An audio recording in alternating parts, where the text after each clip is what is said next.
ಸದ್ಗುಂಟೆ ಪಾಳ್ಯದಲ್ಲಿ Congress versus BJP ನಡುವಣ ಭಾರೀ ಗಲಾಟೆ ಏರ್ಪಟ್ಟಿದೆ. ಮತ ಹಾಕಿಸುವ ವಿಚಾರಕ್ಕೆ ಕಾರ್ಯಕರ್ತರ ನಡುವೆ ಕಿರಿಕ್ ಆಗಿದೆ.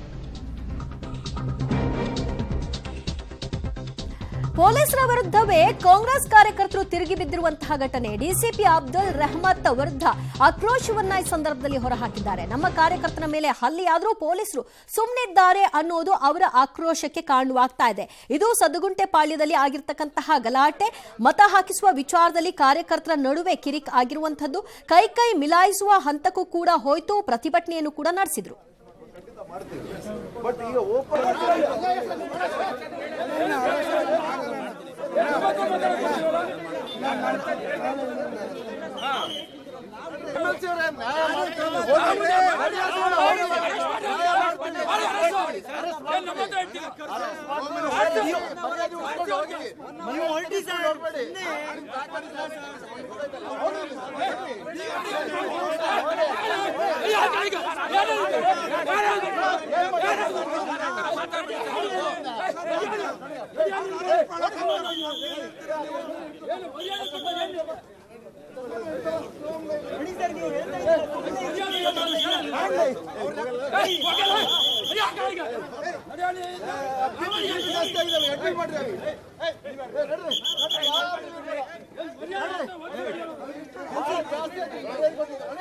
ಇದ್ಕೊಂಡು ಈ ರೀತಿ ಗುಂಡಾಗಿರಿ ಮಾಡಿದವರು ಗುಂಡ ಒದ ತಿನ್ನೋರು ಕುತ್ಕೋಬೇಕು ಬಿದ್ದಿದೆ ಹೊಡೆದವ್ರು ರಾಜಾರೋಷ ಹೋರಾಡಬೇಕು ಅರೆಸ್ಟ್